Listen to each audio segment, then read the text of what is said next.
Good evening and welcome to the regularly scheduled meeting of the Carson City School District Board of Trustees. We'll begin with agenda item 1, flag salute. Trustee Walker.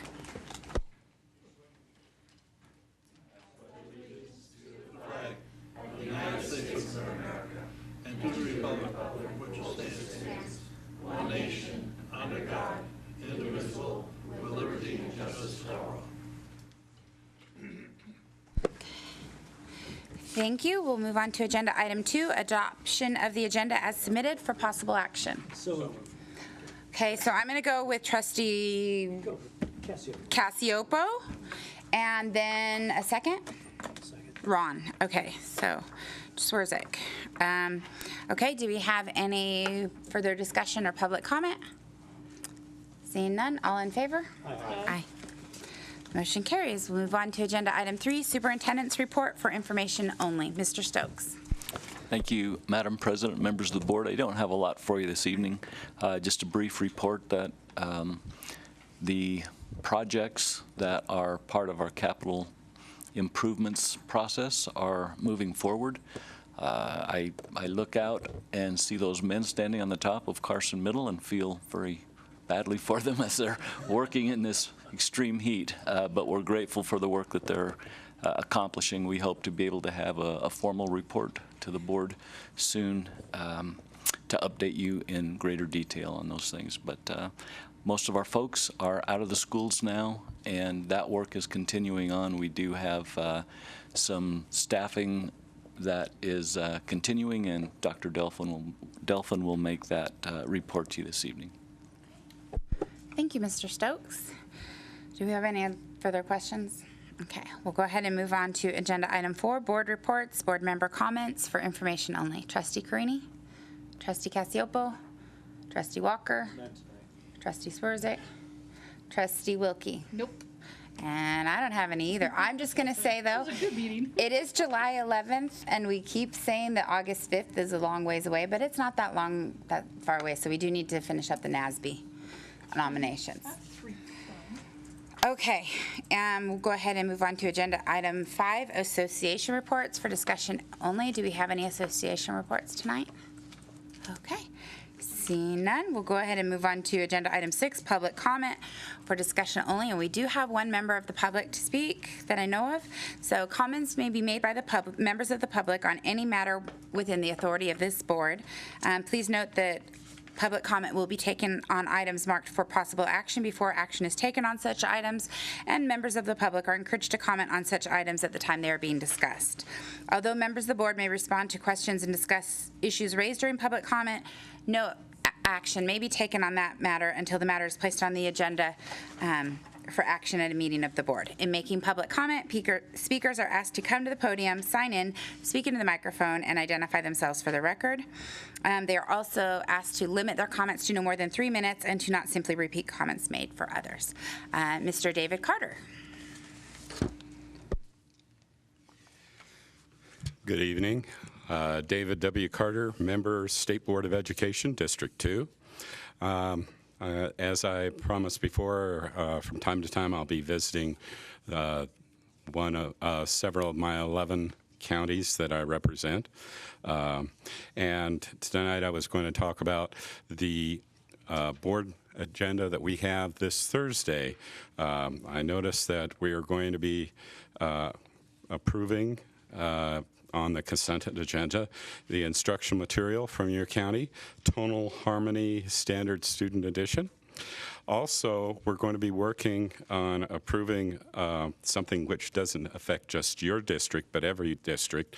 And part of the new regulations and laws passed by the legislature this last year requires a school district or sponsor of a charter school to apply to the state board on behalf of a school seeking approval to be rated using the alternate performance framework. And so we're going to be working on recommendations to streamline that so that everyone's using the same framework. And the last item is also on the consent agenda. I'm not sure if it's something that you all have thought about before, but we're going to possibly approve career and technical education standards for aviation technology skills standards and aviation maintenance technician skills standards. So with the school here, or not the school, but with the airport here, that might be something to consider in the future as to whether you may have students interested in those fields. So thank you very much, and thank you for letting me speak tonight. Thank you, Mr. Carter. Mr. Dave, come back. What is the alternative reference or framework reference or whatever you were talking about? Basically, it is going to be rather than using the set guidelines that you have to for your annual testing. This is going to set frameworks for using alternate performance standards. I don't know entirely everything about it, but as I understand, most of it is designed to help special education students so that as they take the tests, the testing they take is more aligned to their skills and their abilities, rather than putting them in the same framework as everyone else. And so designing a way that it can be standards that are genuine, and so that they would be, could actually, we're trying to make this the graduation certificates and diplomas mean something for everybody. And so make it so that a special education student with a diploma is just as good as a regular student. So they can use that and it'll mean something rather than somebody saying that it is less quality. And we're going to, that's my understanding of what these framework, this alternate performance framework is designed to do, is to say that other students have met criteria that is genuine.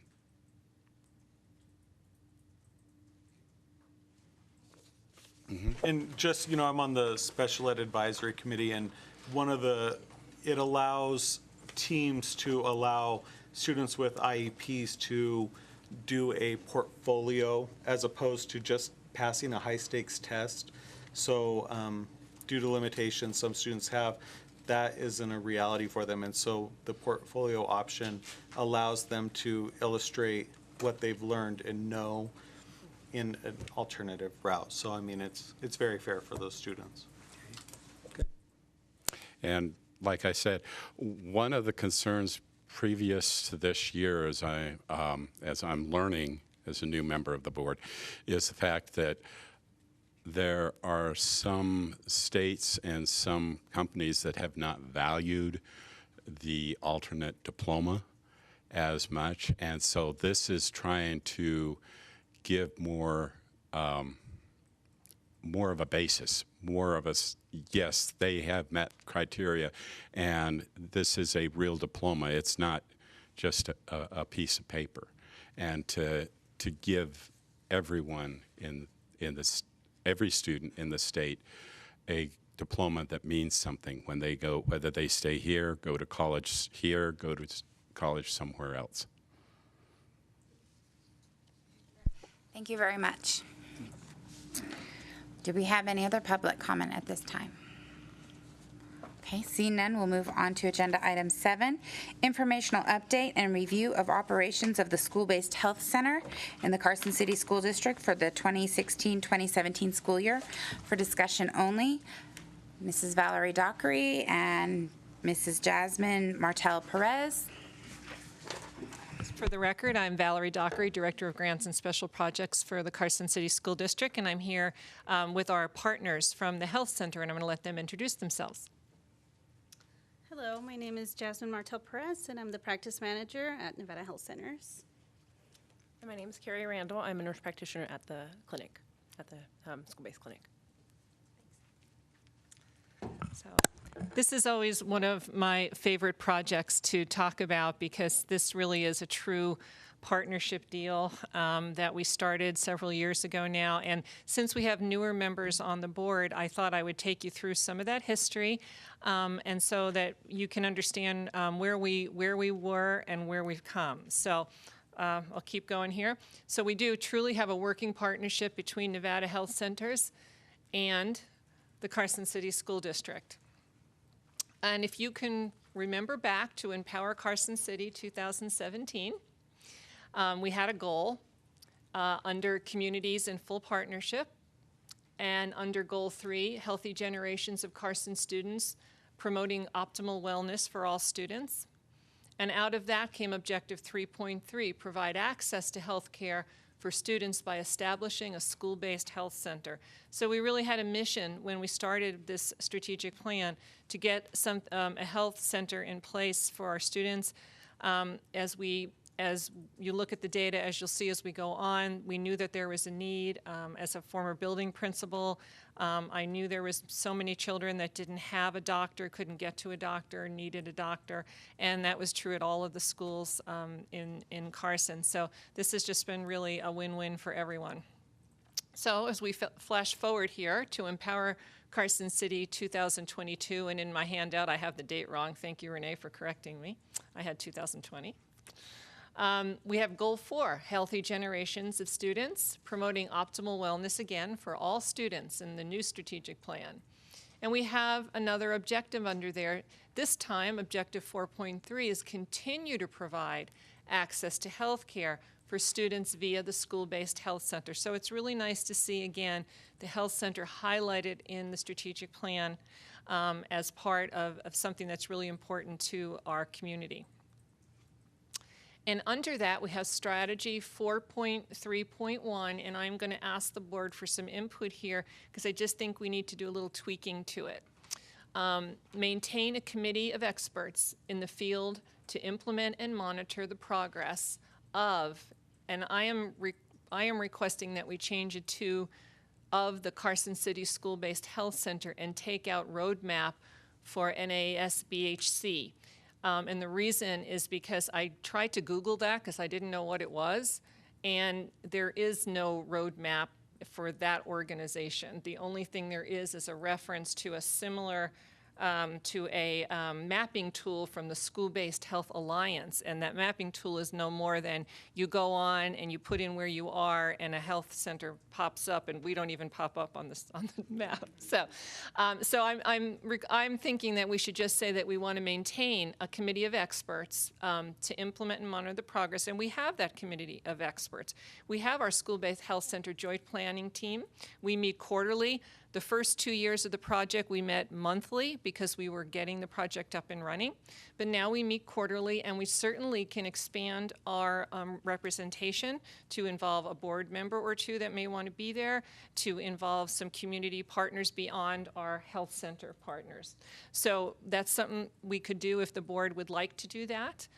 So I just wanted to put that forward to you because this wording just isn't quite accurate. Any comments? Committee. I'm just trying to think who was on that committee, just to figure out.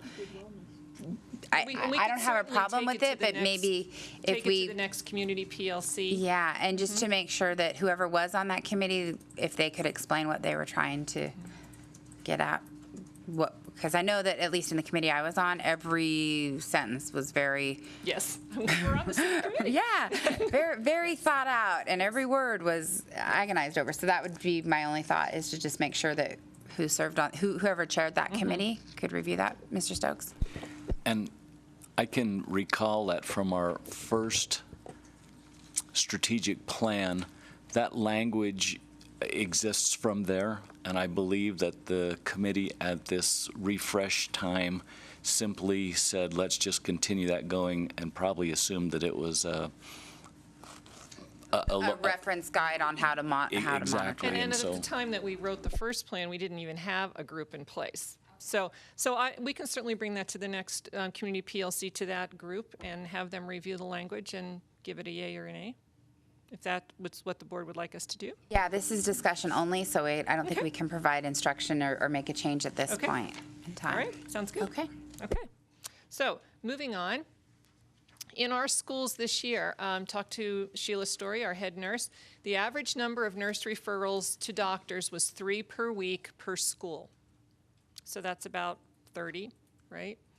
Average between 10 and 30 referrals per day. It's not per day, it's per week.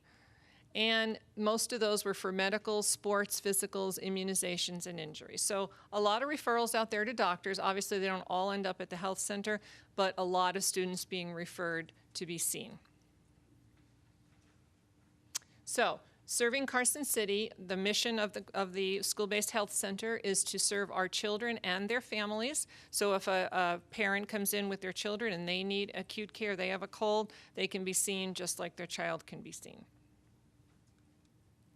We provide a central location in a portable building behind Gleason School. If you have not been, and I really, please let me know. I would love to take you over there because my office is over at PDC. We would love to show you around so you can see it if you have not been. Shared with the McKinney-Vento program in the same building. Because we have plenty of parking there, we have utilities and maintenance. And one of the things that we talked about when we first put this idea together was we didn't want it actually in a school building because of safety issues and single points of entry and who's in the building, et cetera, et cetera. So this location really works well for us. In the beginning, we felt like it was hard for people to get to know where it is, but I can tell you in the summer, I'm working in the summer and I'm seeing a steady stream, and I know Jasmine will talk about the numbers in a little bit, of people, they know where it is now. Nevada Health Centers, so we provide building, maintenance, all of that. Nevada Health Centers provides staffing, professional and support staff. They provide the supplies, they provide the telephone and the security, and the medical and the office equipment. Again, we are not experts in this type of endeavor, and they are, so they contribute that portion. So if you remember way back, if you were ever over here, this is what it's a small area, it's not a very big area, half of that portable. We were using it for storage, and McKinney-Vento program had kind of moved into the whole building, so that's what it looked like. And then we had a floor plan, we had some wonderful architects work on this. And now we have an actual full-fledged health center. So the grand opening was on October of 2015.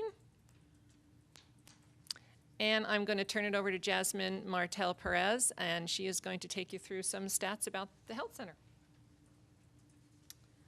Hello. Okay, so some of our, so what we offer there is a sliding scale, so we're able to provide services to uninsured patients just based on their income. So they bring us that information, and their fees are $30 up to $90, and their office visit and any other services are covered with that cost. We also accept Medicaid, any private insurance.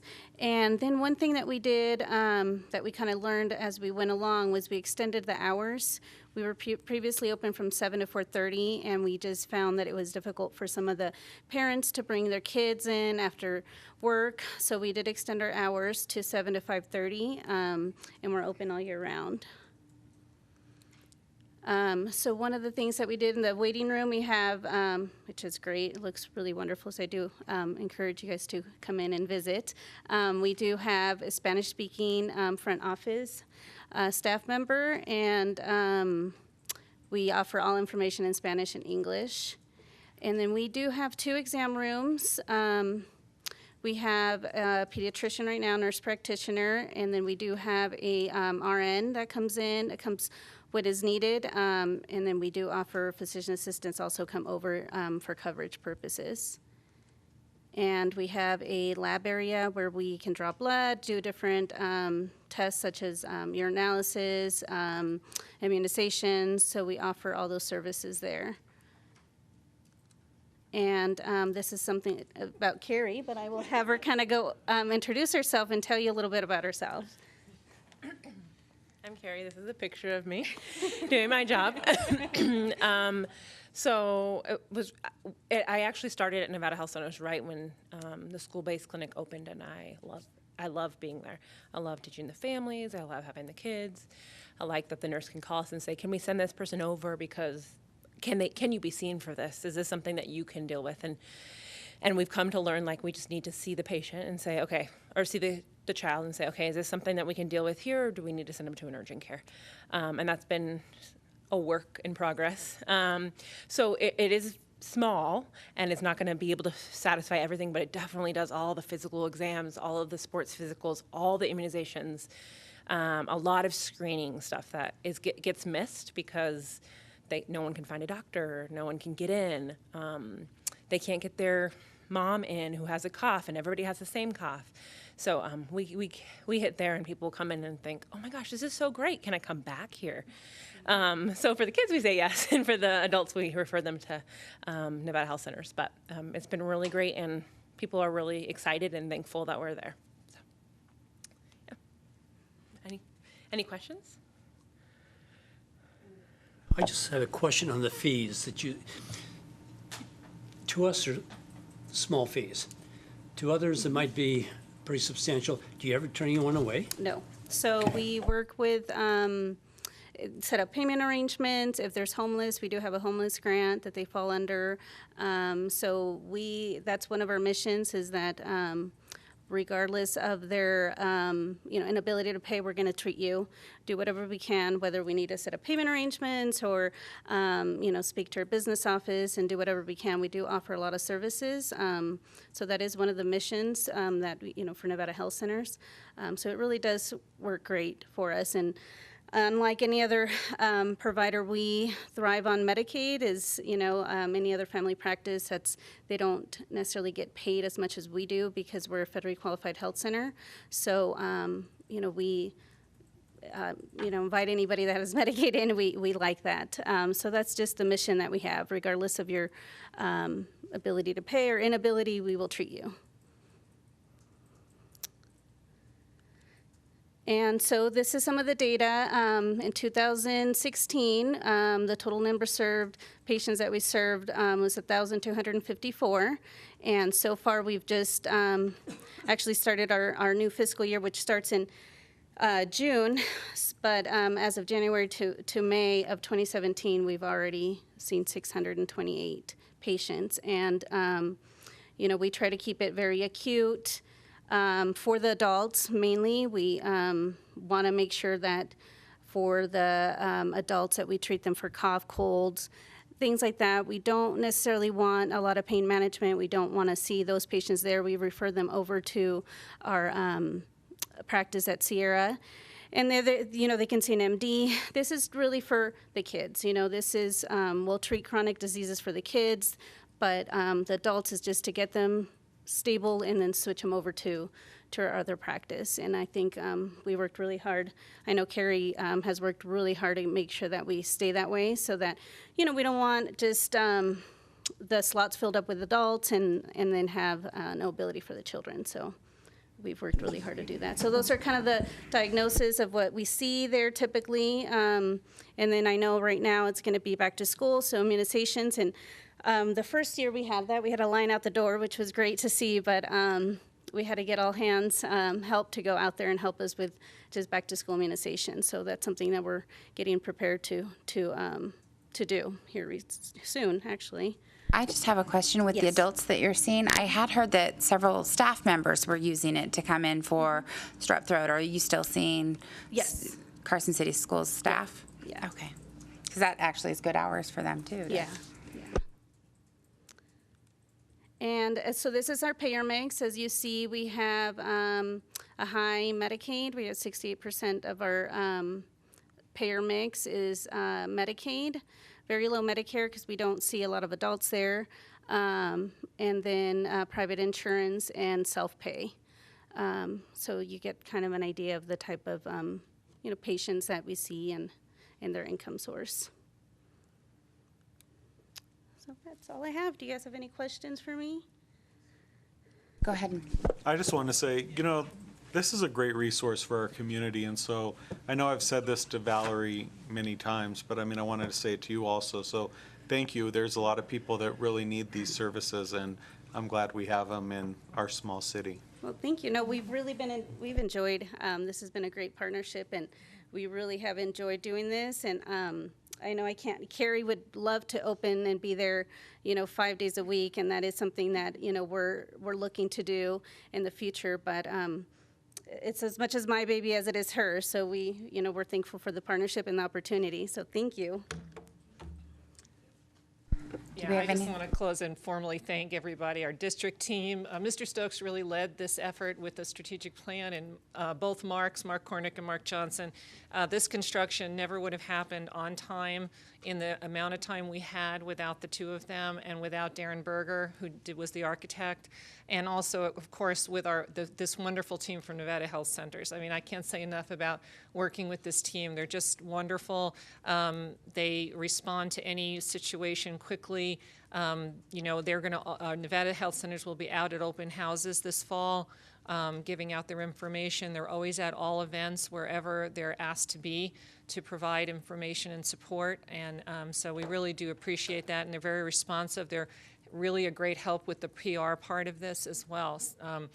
Something that we're not as good at as they are. So again, I think again, this is just a great example of a true partnership that really is a great service to our whole community. So thank you. Any other questions? Well, Valerie, I know you and Richard made that journey to Las Vegas and the Clark County School District. Yes, and I remember going to Vegas. I've told the story before, and we both don't like to fly, but I am like an experienced flyer compared to Mr. Stokes. And he actually was going to call me on the way to the airport because it was a really windy day when we went. It's like, maybe we shouldn't go. And I said, I'm pretty sure they won't take off if it's dangerous. So we're both like, gosh, I hope we make it.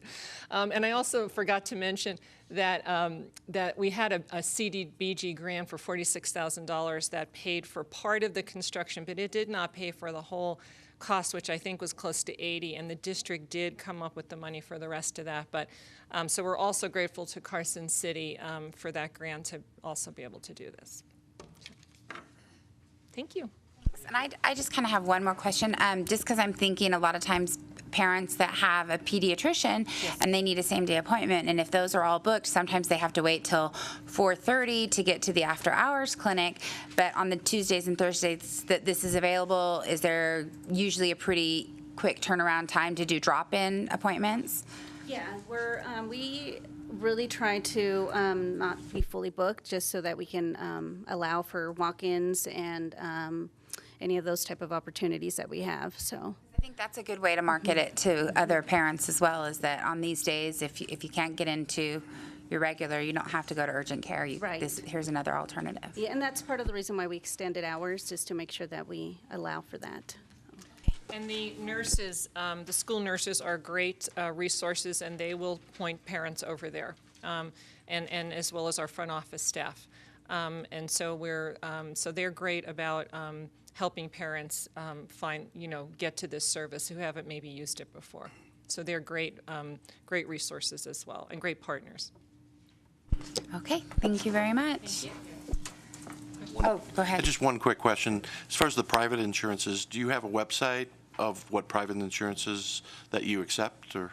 We do have a website. Not every insurance is listed on there, but we take mainly all insurances with an exception of managed Medicaid, which you're looking at your AmeriGroup or HPN. That is because those are only at the Washoe County level or Clark County. So here in Carson City, we don't accept those insurances. But yeah, we accept all insurances. We're pretty much contracted with all. Thank you. Okay, thank you very much. Thank you.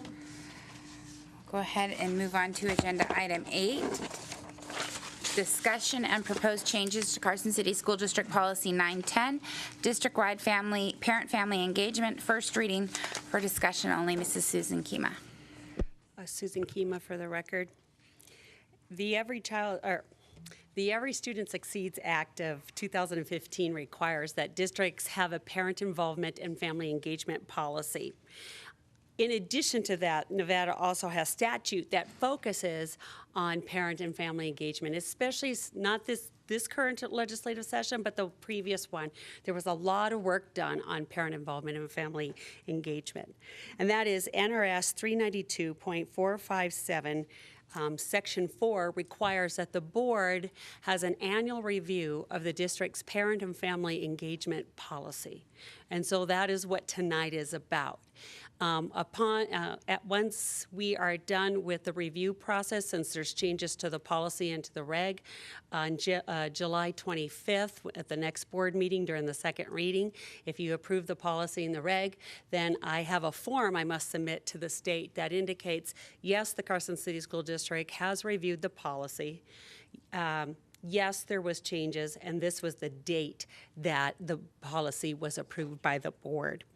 In 2014, in December 2014, Mrs. Dockery brought before you the policy under the authorization of No Child Left Behind. And at that time, because we expect to have parent involvement working on the content pieces, she had used the community PLC process to bring in families during one of our agenda items to review the policy. So the content in this policy was based on that meeting with those families. But tonight, and this particular annual review just has a change in the citation. It has the reference to the Every Child Succeeds Act.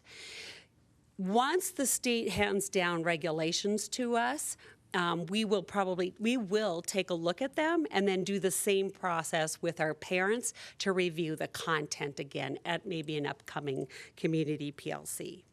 Regardless of whether we have state law or federal law requiring us to look at our family or creating a parent and family engagement policy, we've just recently had a change in our strategic plan. We have Goal 3 in our strategic plan that addresses a parent and family involvement, and it's always a good practice to look at our policies to make sure that we're in alignment with our current goals of the strategic plan. And in Goal 3, it mirrors the required standards that must be in this plan. The required standards that we're expected to follow through the Every Child Succeeds Act until the state hands down any kind of changes through regulation. There are 6 standards. 1, we're expected to show in our policy or discuss or address welcoming environments, communicating effectively, collaboration to support student learning, empowerment and advocacy. Number 5, equal partnership and decision-making. And number 6, community collaborations.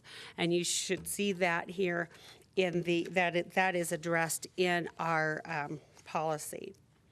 So you know that the content hasn't changed, but the citation has to bring it up to date from No Child Left Behind to the Every Child Succeeds Act. I also know that there's a few punctuation pieces that have been brought to my attention where it says district-wide. We'll put a hyphen there. I just Googled it because that was my thought. I think it needs a hyphen. And I saw in the IDEA, they use district-wide as one word. One word. So I think if we just do one word everywhere, we're good. Okay. Because I was going, is it a hyphen or is it a Yeah, and one I'm word? familiar with the one-word piece, but I know you're a guru. Okay. The other is one word. In the third paragraph, there we go. In the third paragraph down, where it reads, the second to the last line there, format and upon request in alternative formats, there's too many spaces there between formats and we'll make that correction. At this time, are there any other suggestions, corrections, knowing that what we have in the future? I just have one addition. It would be between the first paragraph and the second paragraph, and that would to include the mission that we have on strategic number 3, which would be the board believes in empowering and inspiring families to positively impact their children's education in a welcoming, informative, and collaborative school culture. So you're talking to add that in between paragraph 1 and paragraph 2? Mm-hmm. Okay. So it kind of reflects our strategic plan. And Sure. since it has to be reviewed every year, it could be taken out. Changed or- as the strategic plan has changed. Sure. Thank you. Do we have any other questions on this? Okay. Do we have any public comment? Okay, seeing none? The only thing I would let you know, though, is when she's talking about that report, that is brought up every meeting at the Parental Engagement Advisory Council. So it is something that we keep looking at different counties and stuff, and we were one of them that hadn't updated in a year. So that's why I pushed this so hard. And it's also reviewed for Title I, which is huge, so. Can I make a comment about Title I? Yeah, because we did this last revision in 2014, and then ESSA was coming along, so we were kind of waiting, and we've been waiting. So this year, hopefully, we'll have some guidance from our Title I folks at the State Department, and we'll bring that to committee again, and we'll do that another update. So that's why we've had a couple of years waiting, because we've just been waiting for that to come about and to have those changes. So. And there's a lot of the counties that have said the same thing. that Yeah, they're and then waiting we to also see. do that at the school level too. So each school has a parent involvement policy at their school and gets input from their parents at their school on their school policy, which supports obviously the district policy. And typically we get templates from NDE to help us to make sure that we're in compliance, and we haven't received anything like that yet. So hopefully we'll be looking at that early this fall. Thank you very much. We'll go ahead and move on to agenda item 9, discussion and proposed changes to Carson City School District Regulation 910, district-wide parent-family engagement, for discussion only. Mrs. Kima. Susan Kima for the record.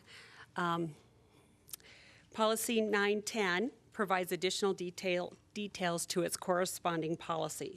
This regulation is also in compliance with Nevada Revised Statutes 385.635, NRS 392.457, Title I, Part A, Section 1116 of the Every Student Succeeds Act of 2015.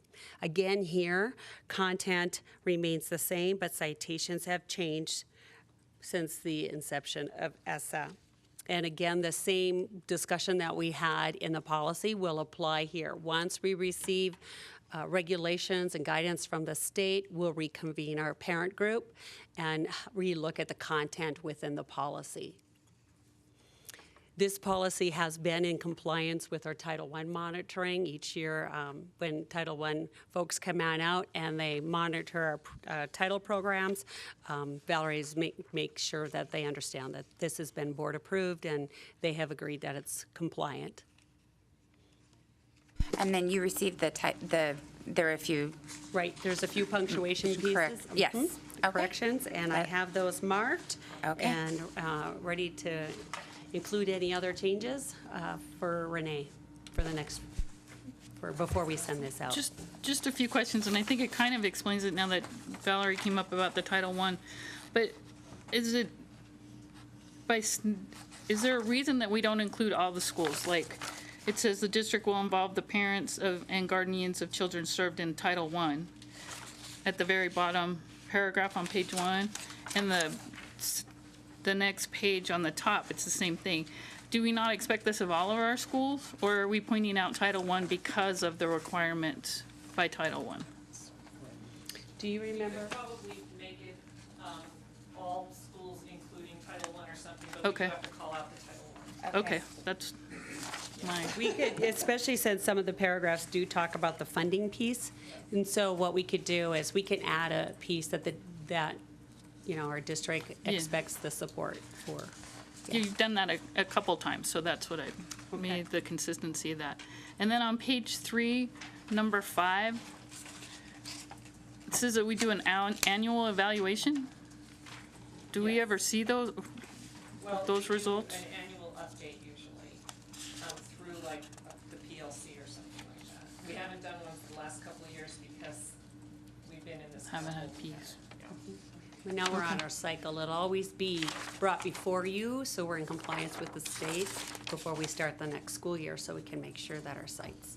So we'll start having that kind of data, having a family engagement piece data. Okay.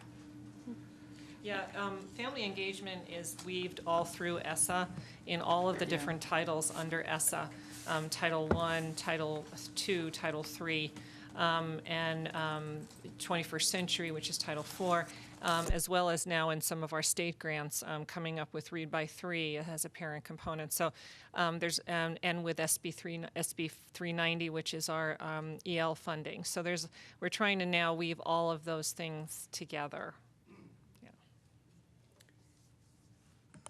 That parent and family engagement piece, now that we have some of our structures built, Right. we're ready to roll that out. Not only has Leanne Sarm consented to stay on with us with the PLC piece of that, Mr. Dan Davis will also be a part of that.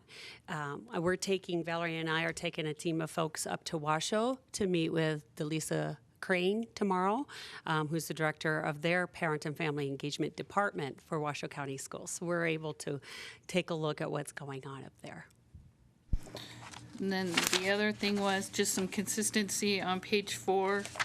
On B, you have the Office of Family Engagement, and then on the final paragraph on that page, you added the parent involvement and family engagement. So just parallel there. Okay. Yeah, so just one way or the other. And then, have we been working on the back page on number 6? Has the district established the advisory committee? Is that what our PLC is? So when you look at the PLC, it's that group of parents came together to look at, revise the policy. After we go up to Washoe tomorrow, we're going to take a look at how they structure their parent advisory committee. We were talking about making sure that the makeup of that group represents our demographics for our district, not just when we're reviewing the policy, but each quarterly meeting that we have, and then whatever, the group is talking, whatever action steps the group is working on, they might have some subgroups that meet in between. So we're going to be expanding. You'll see more with that. We're going to be expanding that so that it's really obvious. Do we have any other questions or comments on the regulation? Thank you. We'll go ahead and move on to agenda item 10, discussion on proposed changes to Carson City School District Policy 807, child abuse, first reading for discussion only. Mrs. Kima. I was going to start off by saying Susan Kima for the record for items 8 through 12. I don't know if that's breaking some rules or not, but just so I didn't sound like a broken record. With the addition of the Safe School professionals and school resource officers, we have focused attention on our policies and regulations that support social and emotional learning for our students to make sure that they are in alignment with current law and community resources. This policy should represent the philosophy of the board and, of course, the general overview of the law. Changes to Policy 807 include it's pretty obvious that we didn't have the word neglect in there, and neglect is covered in the law. So it's not just about child abuse, it's about child abuse and neglect. We also added a brief statement addressing mandatory reporters should act as soon as reasonably practicable, but not later than 24 hours after persons knows or has reasonable cause to make a report. And in that same statement, we clarified that the mandatory reporter should either be reporting to the Sheriff's Department or to the Child and Family Services, Division of Child and Family Services. Finally, an immunity clause. We added an immunity. Finally, an immunity clause was which is supported by NRS, has been added, indicating reporters have immunity from civil and criminal liability for those folks reporting in good faith. So those are the changes to the policy, and I know that probably most of the discussion will occur around the regulation. But if we have any corrections or changes. One thing that I noted when I read it is I think that the beginning sentence, we should go, rather than just say the board, we should say the Carson City School Board of Trustees, or Carson City School District Board of Trustees. And then just in that third paragraph after the person knows. Just make sure that's a S on the end of the no there. Okay. Do we have any other comments or notes on this? Okay. Do we have any public comment? No, there's not very many. Okay, we'll go ahead and move on to agenda item 11. Discussion on proposed changes to Carson City School District Regulation 807, protocol in suspected. Oh, just a quick thought, because we did add neglect. Oh, it's up there. Never mind. I was reading the agenda item of what it is, so I just wanted to make sure it said or neglect on our policy, which it's named the policy. So next time we see it on the agenda, it should have that correction. So agenda item 11, discussion on proposed changes to Carson City School District Regulation 807, protocol in suspected cases of child abuse or neglect, for discussion only. The purpose of regulation, Susan Kima for the record, the purpose of regulation 807 is to define a person's responsibilities to the welfare of children. This includes but not limited to district staff, volunteers, contractors, etc. The regulation is where most of the changes occur, and I need to take a timeout before we go with that, just to thank the board for your flexibility. I know you received our revisions for the regulation fairly late this afternoon. When we were meeting, originally I thought that I was going to have you approve the policy and then the regulation. And then I was going to be meeting with our deans and community stakeholders to develop protocol. Well, in 2009, in the previous regulation, you had a regulation and a protocol with the same name. And if you picked up the protocol, there was inconsistencies between the two documents. And as we were, Mr. Pavlakis and I were working through the process or project, we realized, the law is the law. And we want to make sure while we were clearing this up that we had everything as concise and consistent in one place for us to work with. Sometimes we had different protocols set up for attendance or for discipline along with the regulation, but in this case, we believe the process, the protocol is good to have in the regulation.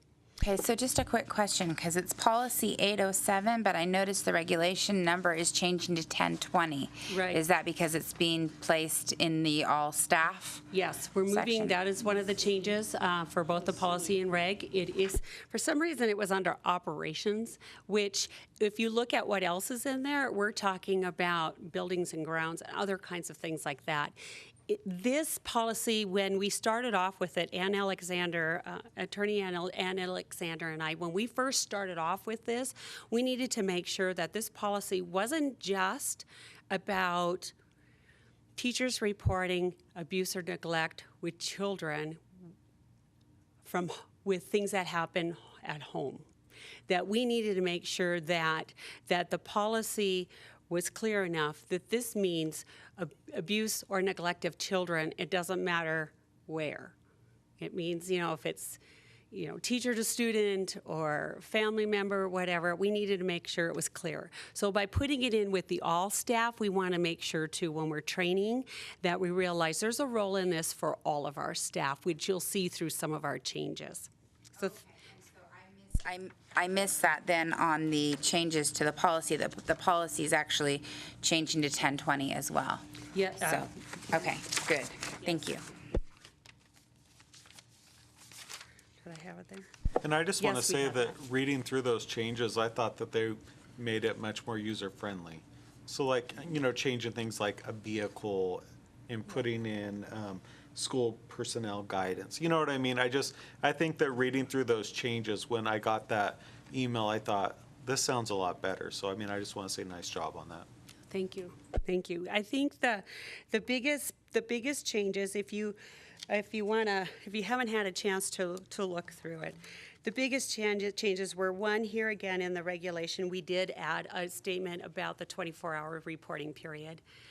We did, if you look on page of the new version, if you look on page 2, this is where, in the red on the bottom, this is where we talk about mandatory reporters being, teachers, principals, counselors, nurses, social workers, or licensed employees.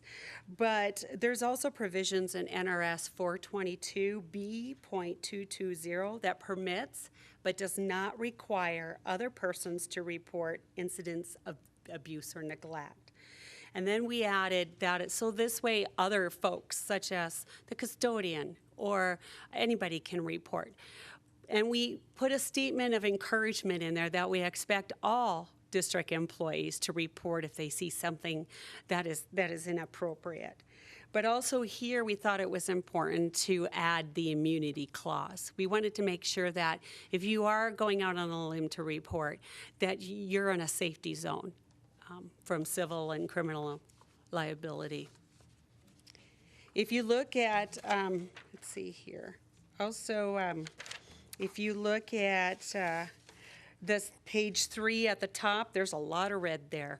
But those are the elements that must go into the report. That was in our protocol piece, but wasn't in the regulation, so we shifted that over. We also delineated out when to report to, in Section C, when to report to the Sheriff's Department and when to report to the Division of Family Services. If it's sexual assault or sexual misconduct of any kind, you report that to the Sheriff's Department. And if it's maltreatment, negligence, mental or physical injury, make sure we report that to DCFS. The protocols have been attached, but if you go through, all the red is what's different than what you originally received. We addressed the fact that if the incident is on tribal land, that we must report to the Washoe tribe. And then, let's see, another slight change. If you look on page 4, under the part where it says the reporting staff member, contractor, or volunteer, there's that number 1, but number 2, I want to point out that in my discussions with Mr. Pavlakis, my concern about not having a protocol is to be able to move freely. I did not want to, every time an agency changed their phone number, have to have an agenda item to come before you to approve. So we have a statement in there that should the form or a phone number and address approved, we're going to just handle that internally, and then we'll have a date on the document. So each year, I'll be looking at each year, and then when the agencies, if they change mid-year, I'll update that at that time. Okay, and while we're there on page 3, we've got 4, and then we've got A, which says any staff member who suspects child abuse or neglect will. And then all of the items underneath there have been deleted. And then we're starting with B, which has been deleted, the reporting staff member, contractor, or volunteer. So I'm just thinking A and the deleted B could be combined, and then we just start with the 1, 2 after that. Do you see how we have 2 beginning? Yeah. Yes. So just have that work. So many eyes on this, and we still. Yes, thank you very much. Okay, so that's why I'm moseying through this so that you have time to take a look at it. Another emphasis is that the old regulation had a flavor in it that teachers could interview children. It didn't say it that way, but we want to get away. We want teachers or who's ever the reporting party to be able to ask enough questions that they can evaluate whether they need to make a report or not, but they're not a professional interviewer, and we want to save that for DCFS or for the Sheriff's Department. So just making it a bit clearer, and that we want families to know that if somebody does come to the site, we will have a site administrator in with the child. So number 5, page 5, it just talks about that where our forms are in the appendix, that school counselors may support the mandatory reporter because of the nature of their business. As a school, we act as a team, and that the treatment of confidentiality. And this too, Mr. Walker, will also help with our social workers. They come from a perspective about with their position, and they're new to the district, and then the district is new to them and their responsibilities, to know that we're all responsible for that confidentiality of the process. One of the things that I kept thinking about when I was reading through this is, it talks about volunteers, and even with the staff members. I mean, I think teachers, school nurses, counselors, administrators, certainly they know that, they are mandatory reporters. But I think the staff piece, I think that that's really important, that we really shore up that training component, and probably even more than just once a year. Because I think that sometimes staff thinks that's the principal's job or the nurse's job. And I think that really everybody's accountable now. And so we're going to have to really look at that training component so that nobody's liable. Or they'll go to the principal and report and think they're done. Right. When the agency they need to report to is, the Division of Child and Family Services or to the Sheriff's Department. The principal needs to be in a know to be able to help coordinate services. Yes. And in the old policies, there seemed to be a lot of heavy on the nurse, the school counselor, and then the principal was kind of thrown in there. And then sometimes it was the other way around, so this is trying to make it consistent. There are 4, okay, sure. Under number 4, due to the nature of their position, school counselors, social workers, and nurses may be able to assist. What do our school psychologists do? We can certainly add them in there. Huh? We can certainly add them in there. Well, I mean, so what do they, wouldn't they be? Sometimes they're not always on site because they share sites. Generally, the social worker is assigned to one site, the nurse is assigned to generally one site. But we can certainly put school psychologists in there because they do service our children in all kinds of ways. I think we should include them. Yeah. Sure. Cool. Thank you for pointing that out. Do we have any other comments or questions? I just want to reference the appendix. It has the first one has the definitions. So there's the law right there for everybody for consistency purposes. The second one would be the contact numbers, and just in case you're wondering, we took out the DA's office because that's not where a mandatory report will go. And then we have a copy of the form. And then I want to just point out that we were able to get the revisions from the Washoe tribe from their law and order code that's off the website. And if you want to read 51 pages of law and order code, it's on the Washoe tribe website. So I have one more question, and I'm just trying to think back through personal experiences, and sometimes it's a little bit more challenging to get through to DCFS. And so we're kind of putting a protocol for this, you contact this agency, for this, you contact the other.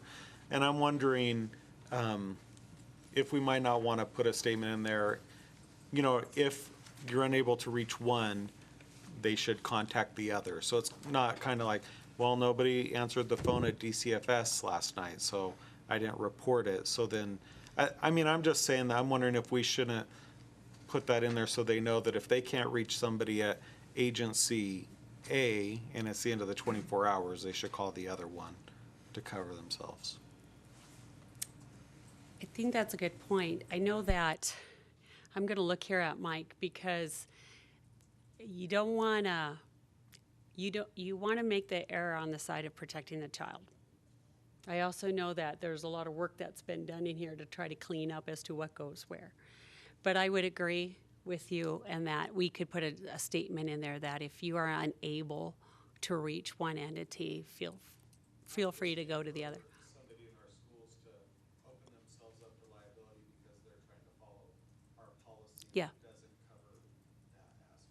Well, absolutely. And just like when speaking with Sheriff Furlong, he said if we report to the Sheriff's Department, because there was discussion there, we have the school resource officers that are assigned to the schools.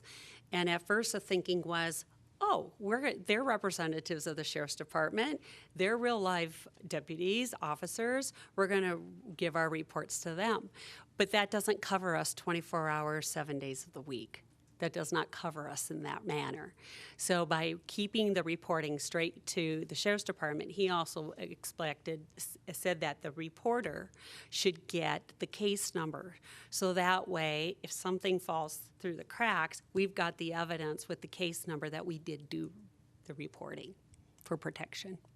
So you see that's on the form as well. I'm guessing the only one that they'd have contact or difficulty contacting might be DCSFS, right? I mean, the sheriff's office, you can contact them 24. Yes, and 7 if you and need then he to. said if there was an issue, call 911. I think that's easy enough to explain the difference because we want to make sure people know where they're supposed to go because that's the big overall theme is cleaning up and making sure this is clear and consistent. But if you don't, and teachers like permission, people like permission, if you don't get a hold of somebody here, you have the right as a citizen with the law, because the law does say Child Welfare Agency or Sheriff's Department. Okay. Do we have any other comments? I think that was a good one, Mike. Okay. We'll go ahead. Do we have any public comment? No. We'll go ahead and move on to agenda item 12, discussion and possible action on courses approved for dual credit in the Carson City School District in accordance with NRS 389.160. A listing of proposed and previously approved dual credit courses is available at the district office or at www.carsoncityschools.com, Department's Educational Services Curriculum Information. For possible action, Mrs. Kima. For dual credit, Susan Kima for the record. Dual credit is when a student takes a community college or university course for not only college credit, but for high school credit. NRS 389.160 requires dual credit courses to be approved by the local board of trustees, such as you, and then if you approve these courses, then I must send them on to the state board for their approval. You may remember during the January 10th board meeting, I came to you with a very long list of courses because I was doing an extensive update. Once I've got those courses have now been approved by you and the state board. I do not need to bring those courses back to you because they've been approved. All I need to do is always put before you the new courses that were added. So I will be coming to you twice a year, once in the summer for the fall semester and once probably in like November, December for the second semester. And each year or each time, and it was such great, I need to say thank you to Diane Hilliard at WNC because instead of going line item by line item for each of the courses just to see what's new, she sent me the short list and it made it quite easy. So there are a couple courses though I would like to point out to you. The courses I do not talk about are just a general update from the WNC process. And for those, for you, Mr. Creaney, who's new, just because the college updates a course doesn't mean that I'm going to always select it for our students to take. We've been expanding the course selection because this will give those individuals who would like to take a college course additional options. But for our Jumpstart College students, the cohort who is trying to earn their AA degree, we want them to be able to play at the college in the field of their choice. But just because the college has certain courses that they're offering to the public doesn't mean that they always end up on those lists, especially if it's like a wine tasting, you're not going to ever be put in a position. I always use that as an example, but you will never be put in a position to have to approve something like that for our underage students. The courses that I want to go and check out the course. Yeah, and so.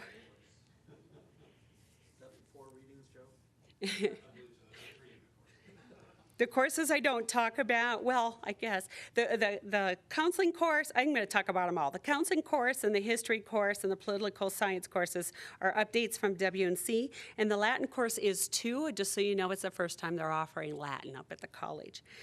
The education 100, the 110 class society and education units. As you know, we have many career technical we have college and career pathways at our Carson High School, and we're going to offer one for those students who want to be teachers or go into the field of education. So this course is a partnership with the University of Nevada, Reno, and our students will be able to get we're working on the learning targets this summer, and the students will be able to get UNR credit for taking this course. And at this time, we have 26 students signed up for it, and Jenny Chandler and Sarah Lopsinger will be co-teachers for this particular course. Can we encourage them in the special ed too? Just down the road. And the one thing, this is almost like an education survey class. It talks about all the potential job opportunities within the field of education. You know, so being a college professor, working for the University of Wisconsin, University Extension Services, working for school districts, you know, the special needs teachers, ESL teachers, those kinds of things. The other set of classes, the TMCC Panasonic Materials Handler and Production Operator classes, these are online courses that students can take in the summer, they can take in the evening, they can take during the school year. And so I wanted you to understand, like, you know, I think the last time we talked, you were saying, oh, how do students take courses at TMCC? The UNR one will be taught on our campus. The TMCC courses are offered so that they can expand highly qualified workers in our area, or workforce in our area, and it's offered online. Do we have any questions or comments? This is an action item. Okay. I move that Carson City School District Board of Trustees approve the list of courses from Western Nevada College, the University of Nevada, Reno, Truckee Meadows Community College, and Sierra Nevada College as dual credit courses for the Carson City School District. Second. Okay. Motion by trustee Carini, seconded by trustee Swerzik. Do we have any further discussion? Any public comment? All in favor? Aye. The motion carries. Thank you. Thank you.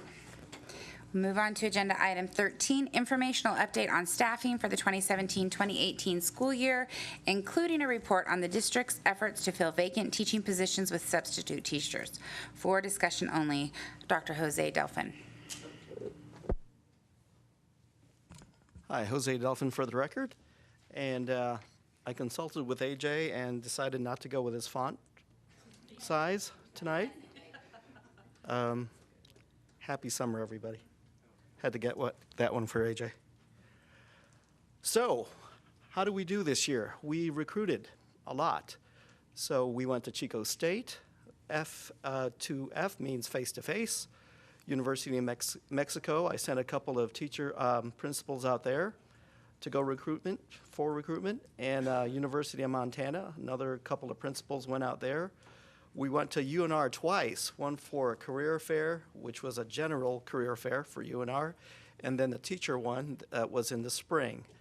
And then we have attended just about every Carson City community job fair for the last 3 years, and that's primarily for classified staff, bus drivers, custodians, parapros, what have you. But our biggest hits from all the recruitment is actually online. So our university career websites that I subscribe to every year get big hits. So we are pretty much online with easily 400 to 500 universities per year at their career centers. EdWeek's big. I actually did a virtual interview nationally on EdWeek an entire day where I was able to actually text with applicants about our district and what our offerings are. Another online subscription that I use, we don't use teachers anymore because we didn't find them very effective. Education America, though, has a bigger bang for the buck, and we've been able to get published nationally through Education America. Facebook, oddly enough, they also, as you probably know if you have Facebook pages, that they advertise as well. So we're able to jump on board with some extra fees, but just last week I was able to post our special ed positions as well as other positions on Facebook for just about every state for $175. You can't even get that in the appeal. The appeal has netted us virtually not very many jobs over the years, but for less than $200, we're on Facebook nationally. So that was easy to decide on. School Spring is... And I don't think your new college graduates are reading print papers anymore. No, they're not. No, they're watching Twitter. But that's a whole different story. And then School Spring is our other big ticket item that we get out nationally for. So basically, our online application has a counterpart where anyone who's on our system is a national online system for hiring. It's called NetChemia. So if you're on the NetChemia system nationally, you can apply for any job. So it branches out to any school districts that are using NetChemia. And so far, I want to say 7 out of the 17 are using NetChemia across the state. So, yeah, go ahead, Mr. Walker. So I was just, as I was preparing, I looked at our website for like our job postings, Sure. and I'm just wondering, is there a way to clean it up? Because I notice everything's posted twice. So there's the transfers, Right. and then there's the external. Right. But then we also have all job classifications in one big, huge list. And so I'm wondering, like, for paraprofessionals, if there couldn't be a tab, certified staff a tab, administrators, and you could even put in internal transfers in another just to really Clean it up. because I'm just afraid people might miss some of those. I mean, because it's quite extensive. So I had the same question for our online tech support our very first month when it launched, because when we launched, we had hundreds of openings, duplicity, if you will, like you were talking about. They said there's no way that they have a program that matches what we want to do, which was the same thing. I wanted to divide up between admin and teachers and classified staff, nurses, et cetera, and then be able to divide that out as well. They said, no, it can't be done, because it's a system-wide national programming thing that they do. I can't explain it to you, just the way they made it. No. They upgrade all the time, so I never know if they update anything, to be honest. All I know is it's been kind of down this summer, which is kind of frustrating. Yep. I think it's been down more because NetChemia is becoming more popular for schools for a lot of different reasons, but their servers are getting overloaded.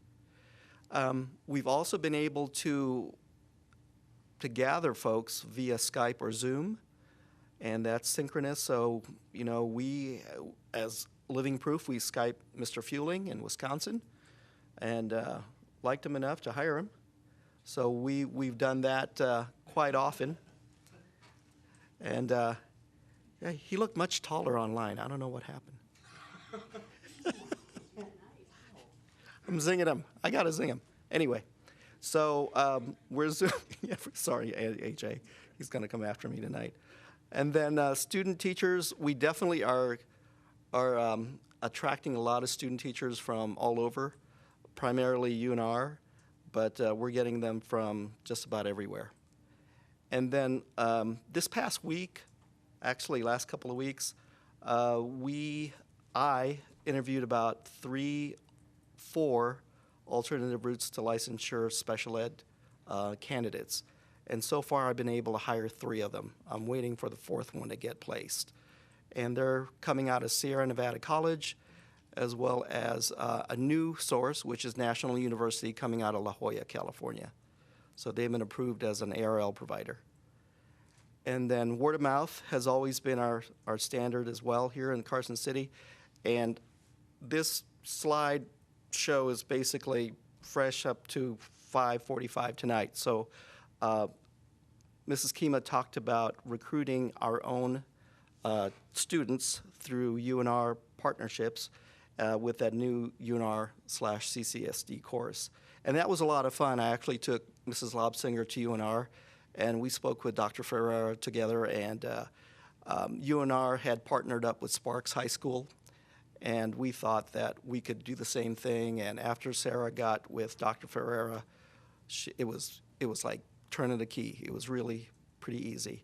But the hard work is yet to come with regard to what Mrs. Kima said, getting the curriculum and learning targets together, and then be able to move our kids along.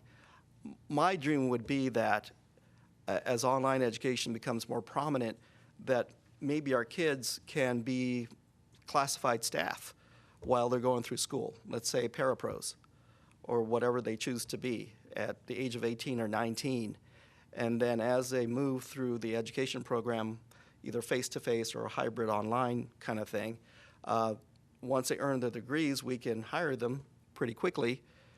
And then by the time they're 48, they can retire after 30 years in PERS. So, and then do something different, which I wish I would have done. But we didn't have that when I was going through the system. But that would be a great way to really keep our folks in district, and also because we don't need a lot of, we don't need to tell them about our greatness. They already know. So that's how we've been able to recruit folks this year. It's been a great effort from trustees to our administration, our teachers, everybody. I meet people all the time say, I got a teacher for you. So hopefully people in TV land hear us here. So what about our applicants? So we have processed over 2,000 applications since January. Now that may seem like a lot, and for our little district it is, but I'd like to see that number be 5,000 applications. Because within 2,000 applications doesn't mean that I have 12 special ed teachers. And just where I put a little subtext in it, not everybody gets through the application process. There's some background screening. Let's say they have a felony. I can't hire them if they have disclosed that they have a felony. Some of them don't complete the application altogether. They start and then they don't finish. Some are not qualified. They may not have the proper license to be a science teacher if they only have an English endorsement, for instance. And many people have more than one application. So 2,000 means there are people in there with multiple applications in the system. I know of one teacher that has applied for elementary and special ed, and she's probably got 9 applications up and running. And then lastly, we have shoppers. Since these days we do have a lot of people shopping for their careers online from all over, and you can see where the top states are. I started abbreviating after Nevada. That's a lot of states. And then we did have some internationally. We had one from Africa. We had a couple from India. They're all trying to get in America with HBV1 visas to be able to work in America and make a living. So it sounds like 2,000's a lot, but truly we could probably use a lot more. Double that would be even better in my estimation. So some more stats. Of course, everybody's got a high school degree. A bunch of them have AAs and, of course, bachelors to be teachers. But I wanted to put in other stats in there. We had 353 people with masters and 20 people with their doctorates, and 7 lawyers apply. So, and then you can see some of the top colleges up there: UNR, Sierra Nevada College, University of Phoenix, Western Governors University, Southern Utah University, Northern Arizona University, Nevada State College, UNLV, Oregon, University of Oregon, WNC, Arizona State, TMCC, Fresno Pacific, Great Basin, University of Montana, Utah State, BYU, University of Colorado, Sac State, Grand Canyon University. Did I repeat that? No, I didn't. Okay, and then University of Wyoming. So just some of the few top colleges. we had just hired somebody from Maryland. So even though not all the states are listed, we had one applicant come from my home state and got to know her, actually. And she came up for the lifestyle. She picked us over Washoe and Douglas and Lyon County because she wants to ski and she wants to start soccer at elementary. Yeah. And I interviewed an ARL candidate who is an ultra marathoner, runs 100 miles. Yeah, I'm meeting some really interesting people.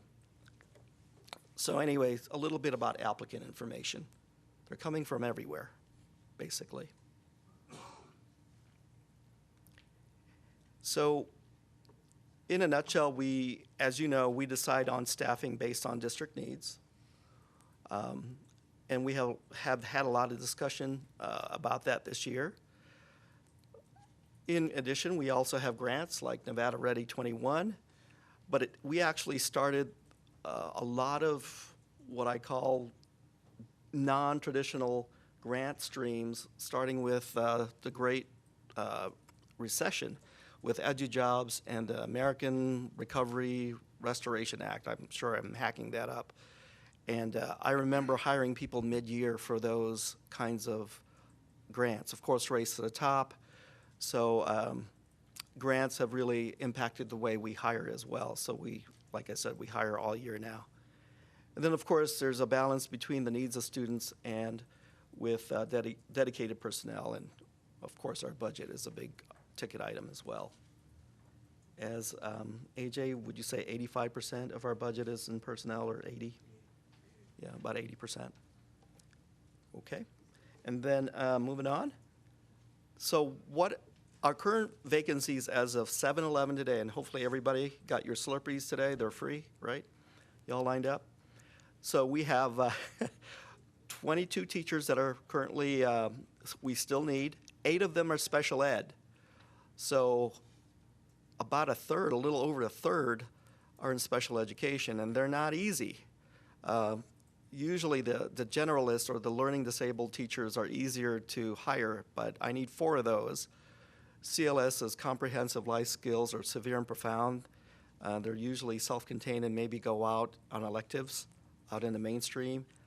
I need 1 of those teachers, maybe 2, and I'm hearing the grapevine, may need 2 coming up. I need a speech teacher. I need a DHH teacher. Those are rare, folks. I don't know where we're going to find that one. What is DHH? Deaf of hard and hearing. So they basically help students who are deaf. We have interpreters that are DHH, deaf or hard of hearing interpreters, but an actual teacher, I've not seen one hired in my career, to be honest with you. They have a program for ASL at WNC.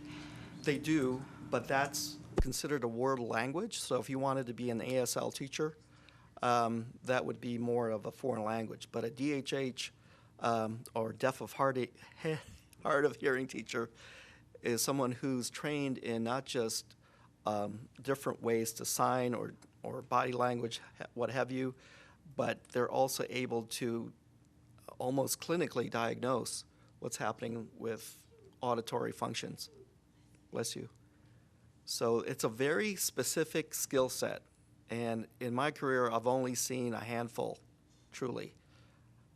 Down south, when I was working down there, I think I saw maybe 2 out of 20,000 people that are DHH teachers. And next to that, I know it's not on the list up there, visually impaired, we outsource that. So students that are blind, getting a VI teacher is extremely rare. They're probably the rarest of all of them. And I've only seen 1 in my career. And then the last one is I need 1 early childhood special education teacher. So what I did do Jose. is after, well, not because of this, but I reached out to UNR, Dr. Sedgwick, who does student teacher placements, and I've worked with her over the years, over the last 10 or so years now, to see who's in the hopper. And so she gave me a list, a table of people to contact, and I had my staff call, and so far we haven't had any bites yet. We're still hopeful. I also reached out to Kelly Brown at Sierra Nevada College to see if there are any ARL candidates for special ed. that are still maybe needing some placement. So hopefully we'll get some hits there. Mr. Walker? So is that 22 teachers and 8 of those are special ed Yeah. positions, or 30 altogether? 8 of those, 8 of the 22.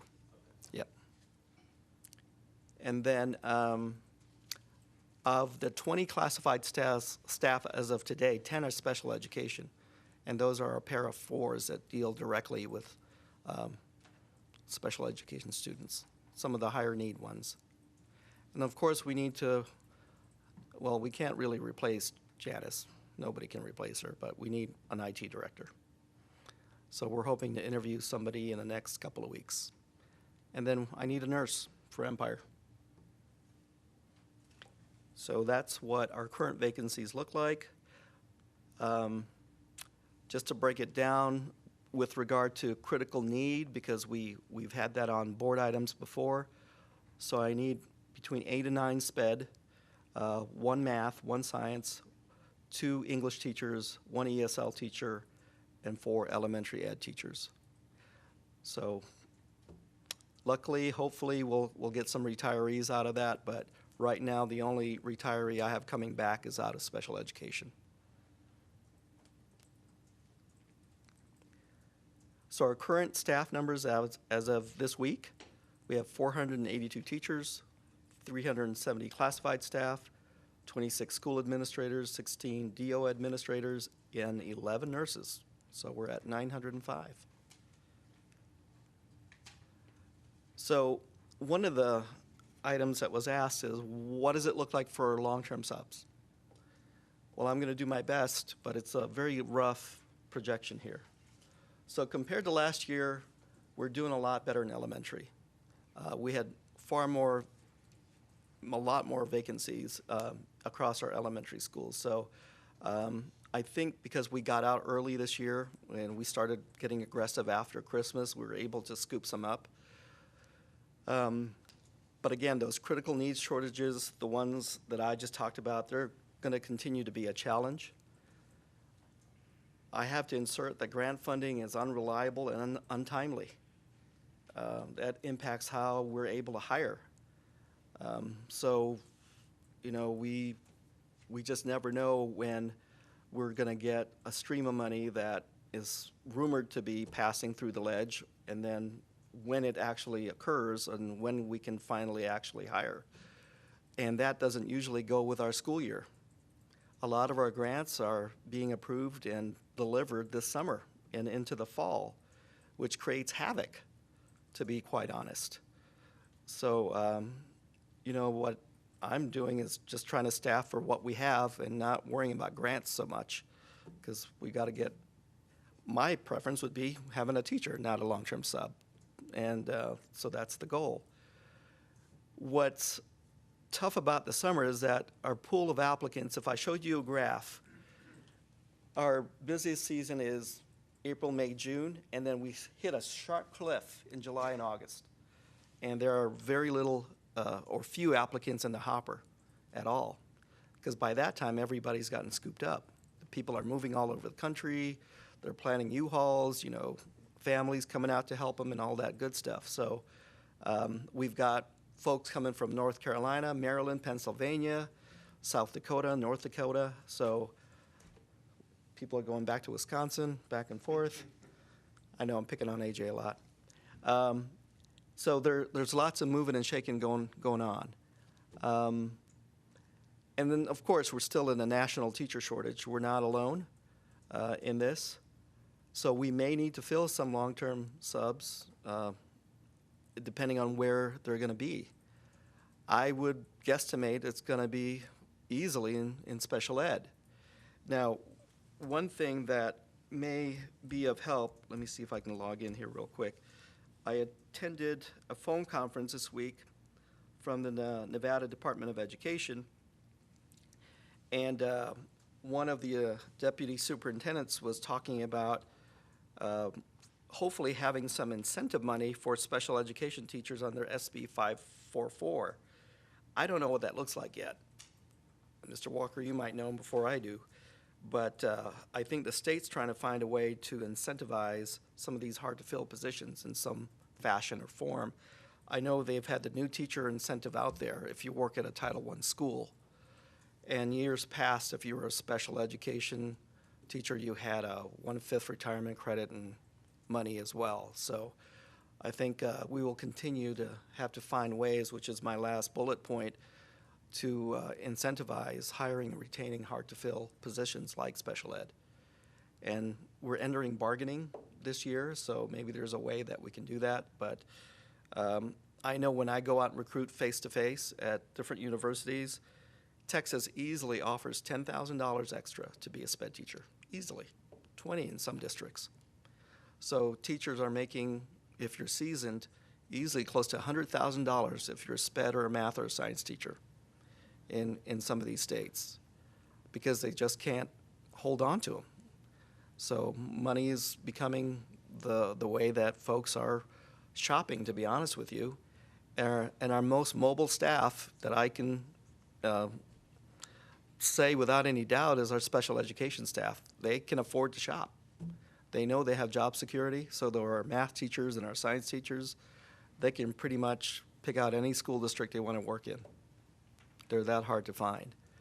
So as a board and as a district, I think we'll need to find some incentives. One thing that I know as we're getting more people out of state is housing. You know, what may seem affordable to people in California coming out of $500,000 homes is easily affordable here, is not coming out of Maryland. I can tell you Maryland housing prices are a lot cheaper than Carson City or Texas or Arkansas. So affordability is going to be tough as a starting teacher, so, or even a starting administrator. I don't know if we can use partnerships. I watch Tiny Homes Community every week. I'd love to live in a tiny home. I've talked to Joe about this. We could line up tiny homes, you know, right in some vacant land somewhere and house teachers and whatever we can do. Because, I don't know, I think we need to find creative ways to keep our people, well, attract people and then keep them in our city. And luckily, you know, again, some of the new people I've had a pleasure to talk to this summer have chosen us specifically for a lifestyle, not just a career. They've heard about our Race to the Top. They've heard about our learner-centered model. They're coming. We built it, and then now they're hit with a high rent cost. Or I know one of my teachers we just hired has a dog, and she can't find, you know, rentals for pets. And this dog happens to race with her ultra marathons for 100 miles. Poor dog. But anyway, I think anything we can do to ease any of the transition between our new hires into our district would be very welcome. So in front of everybody on TV, if you've got a room to rent out, call me, Jose Delphin, 283-2003. I got people for you. You know, I guess one of the things that I've been saying for a long time is if we have these vacancies, before we go to a long-term sub, which, you know, I value the work they're doing, you know, I mean, we rely on them.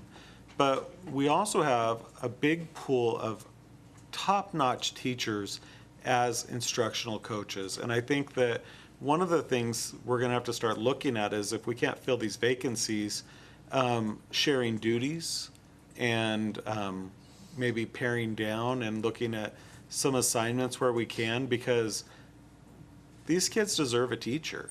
And if we have a bunch of our best teachers sitting at Gleason writing curriculum and we have a substitute teacher in a classroom, I don't know how we justify that to parents. And so I think that if, you know, here at the end of July, we have all of these vacancies, we need to really start taking a hard look at this. And, you know, I'm not saying we do away with all instructional coaches, but I think we need to find a compromise. You know, there's some districts where, like the implementation specialists for like the ELA programs or Read by Grade 3, they'll have somebody do a half day, or they'll divide it between two people. And so in the morning, they'll do the facilitating staff member A and then staff member B does it in the afternoon. I'm just saying we might need to get creative because we certainly don't want to stop the progress we have going, but we owe it to our kids to have the best educators in the classroom. Well stated. I couldn't agree more. One of the things I heard in the phone conference, Mr. Walker, I was looking for it in my notes, and of course, when I'm looking for it, I can't find it, but I remember hearing the deputy superintendent talking about emergency licenses. Basically, folks who just want to be teachers without any license. Now, that's scary for me, but I've heard it done in San Diego, and they tried it about 6 years ago, and they got some real gems. And I'm not, The key word being, I said, we owe it to the kids to have the Right. best teachers. Indeed, but it's scary that I heard it coming out of our state. I don't think I want to get that desperate. I'd rather have, someone who at least can not just have a pulse, but have a loving heart for kids and be able to really move them forward.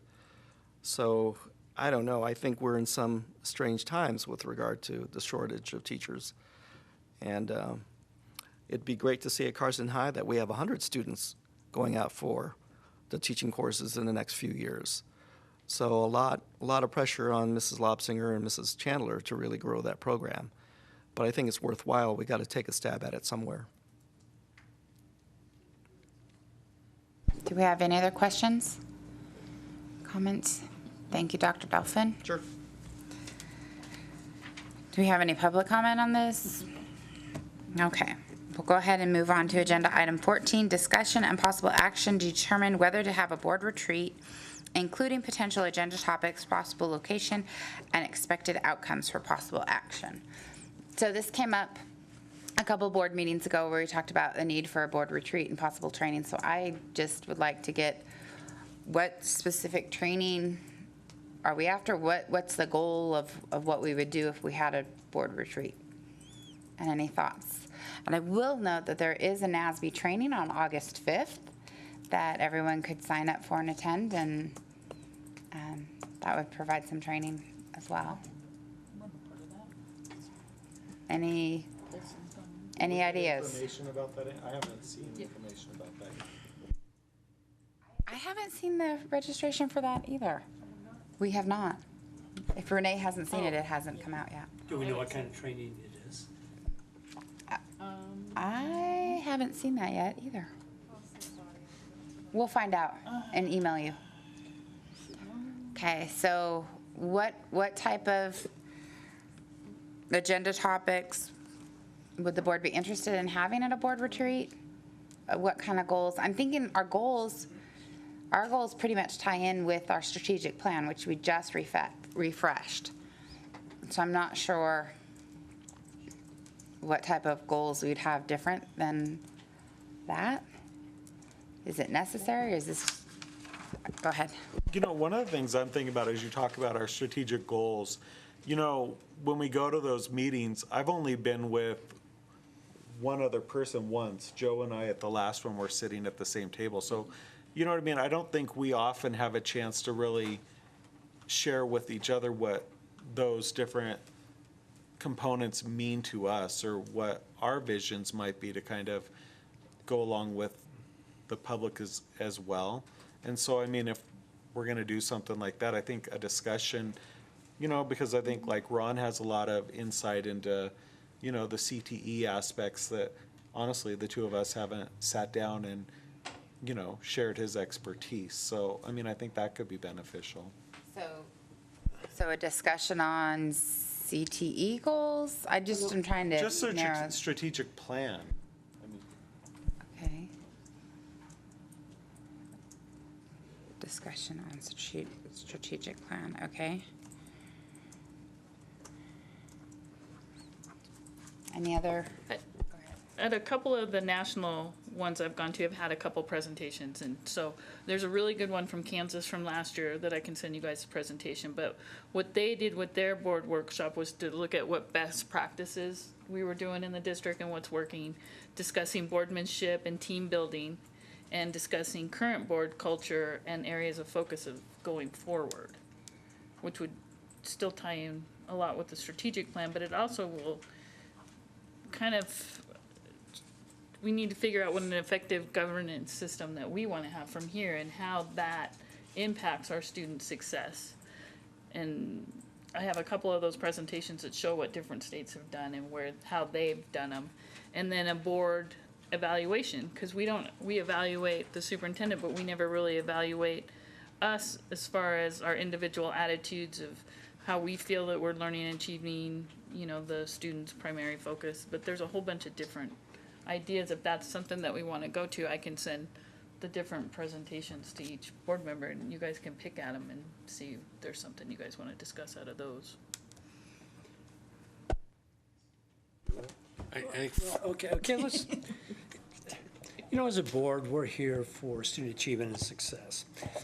And a lot of we talk about governance, but we do that every year at NASB. We go through the same, protocol. But like Mike said, we don't do it as 7 of us. Well, that's what I'm getting to. Is it, we want to retreat just to talk to each other about our views of working together to further student achievement and success? And we have done that somewhat through the strategic planning process. But education and that student achievement changes every hour. And is it that we just need a forum to say, how do we communicate, or do we have, what is going to be the real purpose of this retreat? Is getting to know each other as a board? Or it,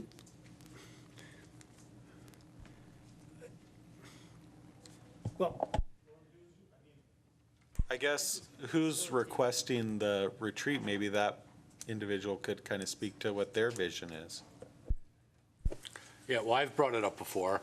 My thought is, and I guess you could call it team building, but it's more, we always walk in my opinion, kind of a thin line between,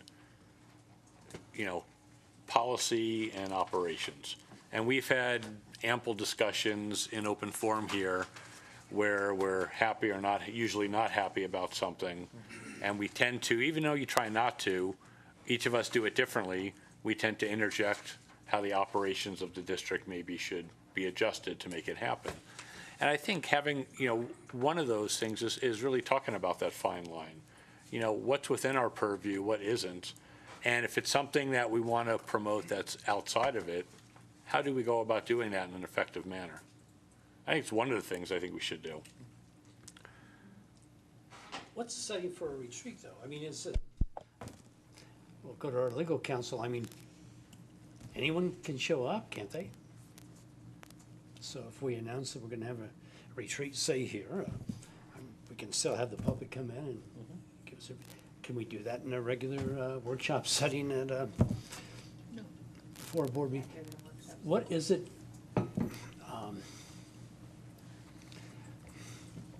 I don't know. I don't know. I just came from spending a week at a girls' camp, and so when you're saying team building, I'm thinking like tree climbing and all kinds of. I'm like, whoa, that's probably not what we're gonna do, but that's where my brain's going right now. We can do an endurance run. I'll lead that.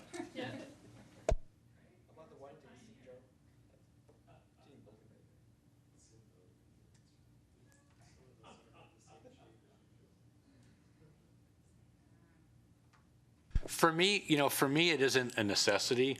I just thought if the board thinks there's going to be value in it, we just haven't done one in a long time.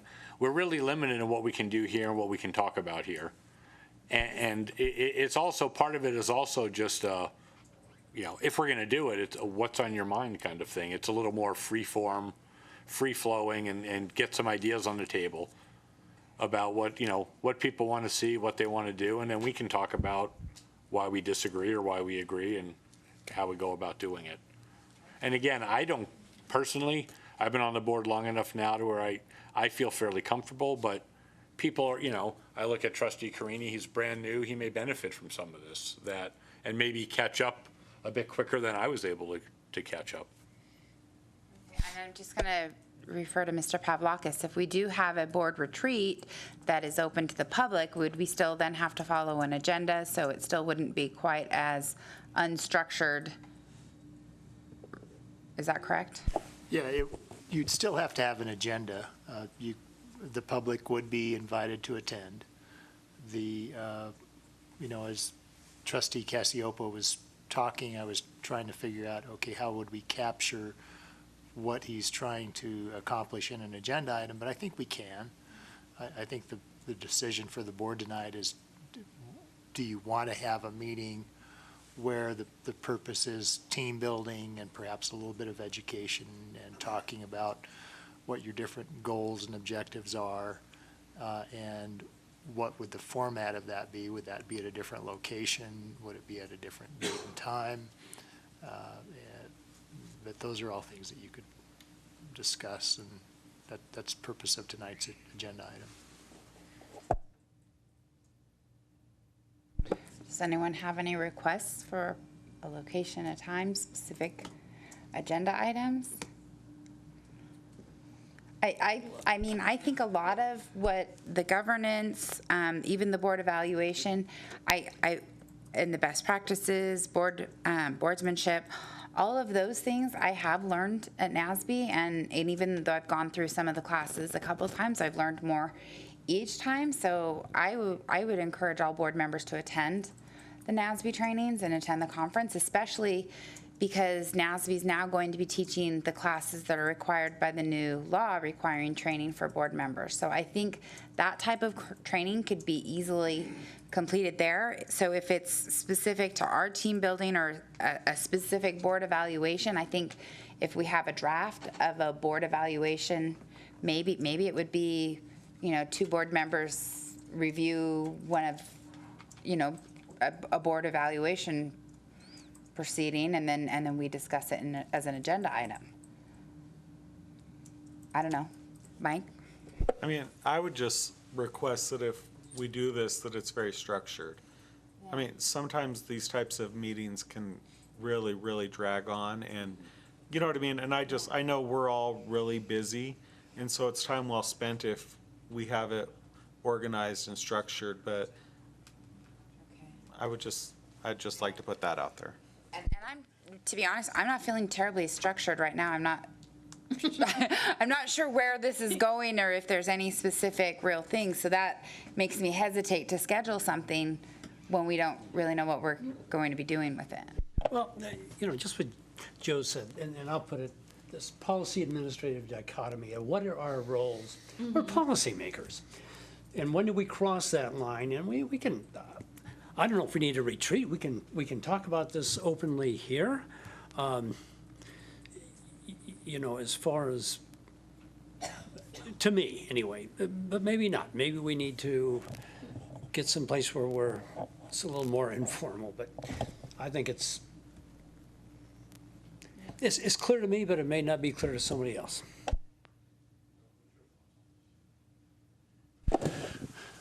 I learn something every meeting. And I went to the NASB, what was that in March or February? March. And I plan on attending those. I met with Ron, talked about some stuff, and I guess I'm just kind of learning, we don't really talk to each other as far as personally, and there's rules for that. I always thought that's a little odd, and I know that's kind of what you're getting at, maybe having some more discussions and figure out, because, yeah, obviously there's been some, in my mind, some surprises on things so far in the last 4 months. And not to take away from NASB's training, especially since I'm president-elect, that would be really bad. But I think it's important, like, just for the 7 of us to meet where I know it's structured, but to realize that we all know what our duties are as the board and what our authorities are, and kind of see, because sometimes everybody's coming from a different direction, and not that that's bad, but maybe it would be better if we knew a little bit more of where that direction was coming from, or a better way to handle that as a group, especially since we're public and everything's on the record, everything's being taped or videoed, so maybe just a little bit more of that, and just to get, because like you said, we can't really talk to each other, but maybe it would be just a little bit more background, and it doesn't have to be a whole day or a half a day, but just a little something that's just a little building on what NASB does in their trainings to bring it to where it's a little bit more Carsonite. It would be probably better if we did it after an election cycle, would be the opportune thing. But if we could just get one started so we kind of knew what we want to do when that does happen. So are we thinking, I mean, I don't think is anyone up for election this November, or is it? I think we're. It's not till next year. Not till next year. But So we're kind of discussing to do a retreat the following year, right? And it Right. sounds like we probably need a facilitator then to maybe, and maybe there's a resource from NASB, someone who does presentations on that type of, stuff to do with. I don't know what I'm doing here, so I don't know what we want. So I think you're on the right track. I think we needed to have this discussion, kind of feel out if it is something we want to do, and then narrow it down. Like, we've discussed a lot of stuff, but maybe we just need to narrow it down to one little part. And like Ron said, maybe just have that hour discussion before a meeting. Okay. Or hour and a half, or whatever you think it takes. And it wouldn't be, I don't think this workshop would be as formal, or board retreat would be as formal as the next one will be, because there will be new board members or new things coming up, or, that kind of thing. Okay, so you do want one then this year, not just after next year's election. Is that what I'm hearing? I do. I just want, it'd be an hour and a half. Just an hour and a half of us all saying what we think our authority is and what our duties are, and if that is actually what our duties and our authorities are. Just look at that one piece. I don't think, the board evaluations, I'd love to get into that, and I'd like to get into some other stuff, but I think that for the main part would be how to do that. And then maybe, a little bit on how do we get an agenda item on the agenda when you're not the president? Little dictatorial things. Okay. So are you picturing that being, an hour and a half before we start a regular meeting, or a special schedule? Because we'd have to take, if we're going to schedule a meeting, we'll have to, we could schedule a special meeting just for an hour and a half, maybe at a different location. Maybe we could use the district office. I'm just throwing out ideas on a different night or an afternoon. Any ideas? Our meetings tend to go so long. I mean, I guess an hour and a half added on would be pretty tough. I would say probably do a special one if we could use district office or one of the school libraries, or, you know what I mean, whatever, there's room. Okay, so what direction should we take from here? So far, I've got an hour and a half, duties and authorities, how to get an agenda item on. I mean, I guess would that be like, common practices, or what would we call something like that? That's actually in your bylaws, but you might have some discussion either about the bylaws or just the conduct of meetings. I was going to say, I feel like we talk about what's the role of a board member at all of the NASB meetings. So, I mean, for that, I feel like, I've gone to all of them since I've been elected. So, I feel like that for me isn't as much of an issue. So, I don't know. I'm willing to do it if that's what the board wants to do, but I'm not sure that that's the starting point. I think we covered that pretty thoroughly.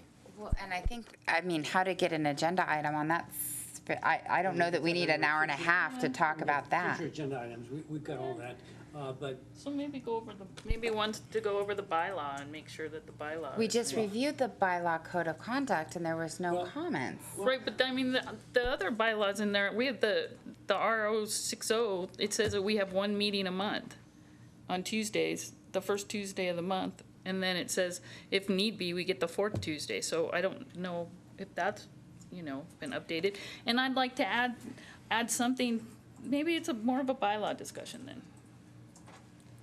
I don't know. Maybe it's Would that be not something that doable. we should have the policy committee review the bylaws and then bring it to us in a workshop?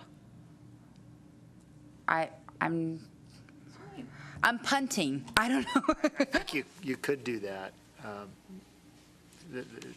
That seems to me the purpose of the policy committee would be to review your bylaws and come back with any recommendations.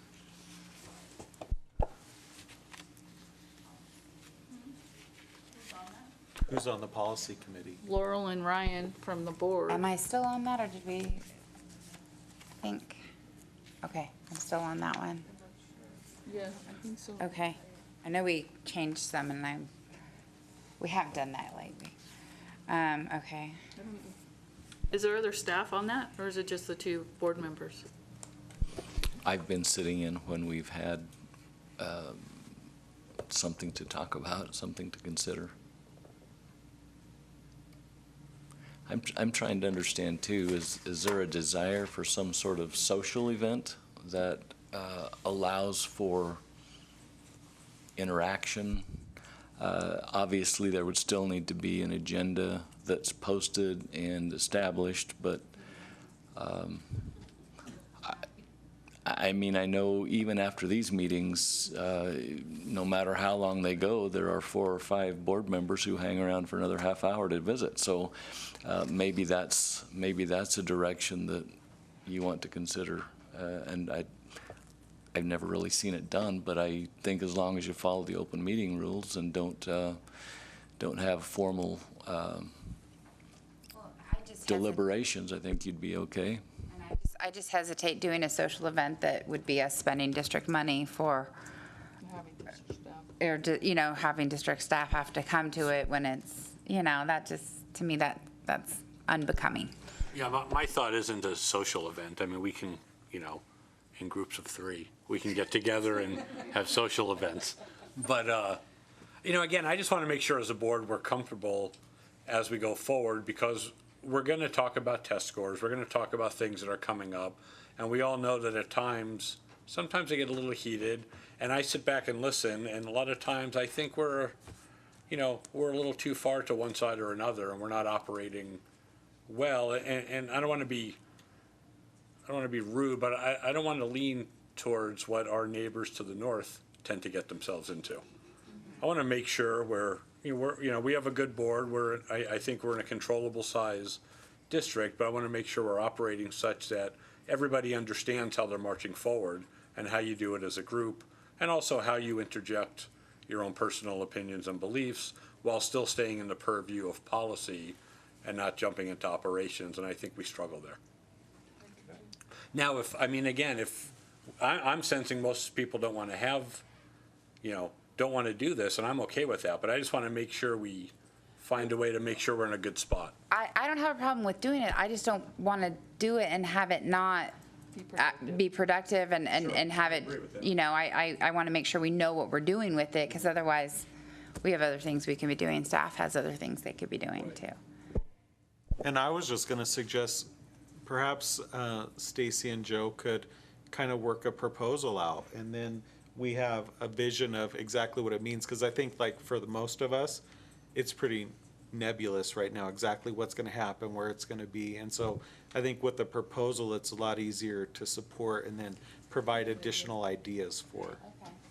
I would have a problem if. And I'd be happy with doing that. And I think, again, I am looking, to Ron's point, I agree. I think, and you're in a good position because you've been, in this line of work for a long time. But looking forward, getting people like Trustee Carini, people after him, after us, setting kind of some, kind of a precedent for people. Because we have meetings where a new board member comes in, we introduce them to staff, we do those kinds of things. But if you're not already familiar with the school district, it's questionable how helpful that really is. It's a good introduction, but it doesn't give you the tools you need to be an effective board member, to put it in terms of what somebody like Dottie Merrill would say.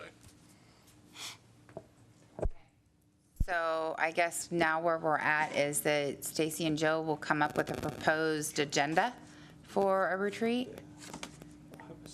And then You I think we think? do that, and then we can decide if we still think it's needed. Yeah. Okay, do we need to take a motion on that, or can we just kind of give instruction this way without? I think either way, if Joe and Stacy are willing to do that, they're not a committee. They're just two trustees who want to make a proposal on a future meeting. I think that's where we can go with it. Any other thoughts or comments? Ron? No, You look like you want to say something. I don't know, I mean, we've got a minute till 9, trying to, so. follow up what Joe says. We are policymakers as far as student achievement and success, and that's our focus is on this student. And then it's the means of which we get there. Specifically, as a board, how do we agree to disagree when we talk about these things without being destructive, and especially toward the students and the staff? All right, I mean, that's what we've got to get, that's where we're going. And if we want to do that, then we can, we can set this up and let's just do it. And I mean, I'd certainly be willing to participate in this, so. Well, I think that's a little bit clearer.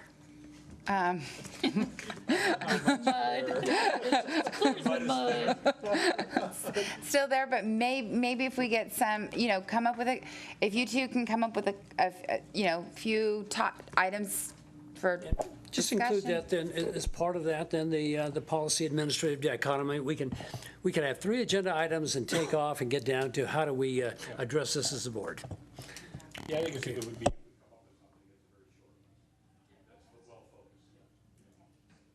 When do you want to bring that back? Do we want to give you a couple meetings? Do we want to or is this something we want to do in haste before school starts? Any thoughts? Just time frame?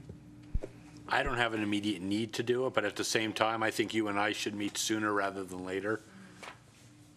But maybe, are you available to meet, say, in the next couple of weeks, or? Okay. Okay, so possibly next meeting or the meeting after? Well, it probably wouldn't be the next meeting because the agenda's already. Going to be going. Okay, so forward. maybe. But we'll probably meet before that Yeah. and get a pretty good feel for what we're going to do, and then it can go on the agenda after that, which would be August. I think what'll happen, my thought is, we'll get together, we'll talk, and then at, say, the next meeting or the one after, when it says future agenda items, we'll bring it up and say we think we're ready to ask for a future, not necessarily an agenda item, but we'll bring it up and say we think we're ready to set a date for this, if everybody agrees. Is that We fair? couldn't take any action if it was a future agenda topic, but we could give everybody a heads up and get it on the agenda and then schedule it, because I think we would have to schedule it as an agenda item. Correct. Okay. So, enjoy your summer still. Okay, if there's no other comments or questions on agenda item 14, is there any public comment? Okay, we'll go ahead and move on to agenda item 15, approval of consent agenda for possible action. I have an item on the consent agenda, so I'd like to abstain from voting due to having an item on the agenda and me having a pecuniary interest. So I'll, Thank you again, for that, abstain from trustee voting. Casiopo. I move that the Carson City School District Board of Trustees approve the consent agenda as submitted. Second. Motion by trustee Walker, seconded by trustee Wilkie. Do we have any further discussion or comment? Any public comment? All in favor? Aye. Approved. And we'll move on to agenda item 16, informational items for discussion only. No action will be taken. Do we have any questions or comments on the informational items? Madam Chair, I do on, excuse me. It's on the, let's see, I guess it's under informational items, A. Under the executive staff, under the class, we got classified. What is the new energy and systems manager? Mr. Stokes. What is that? Do you, I can speak to that. So as a part of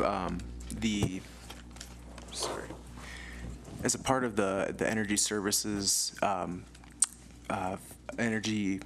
financial grade energy audit that we had done, one of the things that they examined was savings that could happen from hiring someone to take on a lot of the activities that currently we hire out contractors for.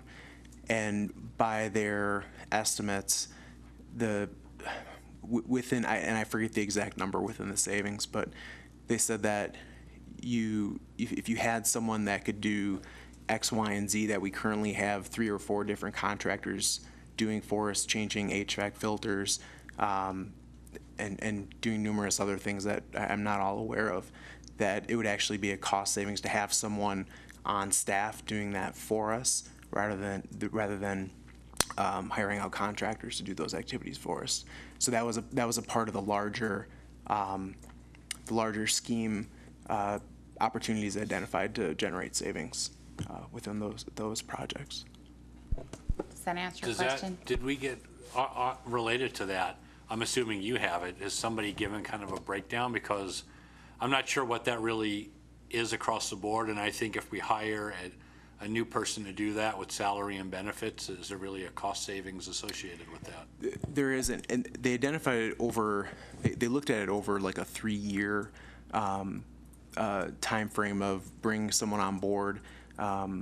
We essentially have the contractors training them in some aspects of it now, but I want to say at the end it was expected that the savings they identified, and again these are guaranteed savings as far as that company, everything that they presented to us ends up being a guaranteed savings.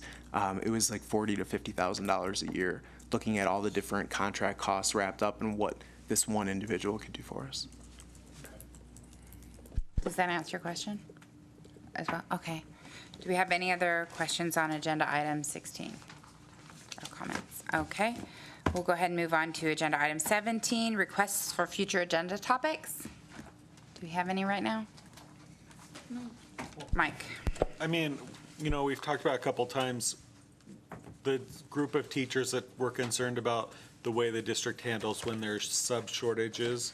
We never have had that clarification that I told those teachers we would discuss. And so I just want to keep pushing it just for their sake. I mean, I think that the summer is kind of ill-timed because they might not be able to come and contribute if that's what they're so inclined to do. But, we're their representatives and that's what they're kind of asking for, so. Okay, just to be clear, So it's the district policy or school policies for when there are shortages of substitute teachers and classes are being broken up. And their specific concerns were that they were, it's impacting their ability to teach, and their evaluations are based on student achievement, and it's happening regularly, as was reported to Trustee Green and myself. So this would be if they have to double up in a classroom, or if they have admins come in when there's not enough subs. Okay, we can look into that and see where we're at. Okay, do we have any other, Stacey? The only other thing, now that we have this recreational marijuana thing, is there stuff in our policies that we have to change because it's legal? I mean, is it part of the test? Because I just don't. That would be a great topic to come back and to have discussion with the trustees. I believe that from a variety of different standpoints, it's still against the law for use on school properties. But you're right, Mrs. Wilkie, because I believe, as people believe that now, because it is I guess legal in the state of Nevada, that people will maybe automatically think that it's okay to use it still on school grounds where it's not. So I know that we are joining the sheriff's department to have, from a student and a family perspective, discussions and education, and it certainly wouldn't hurt for us to bring that topic back here so the trustees could provide input for us as well. But I do think that it's something that we have to talk about regularly with the community, with our families, and certainly with our patrons. Good one. Do we have any others? Okay, we'll go ahead and move on to agenda item 18, adjournment. This meeting is adjourned. Almost Good 9 night. o'clock.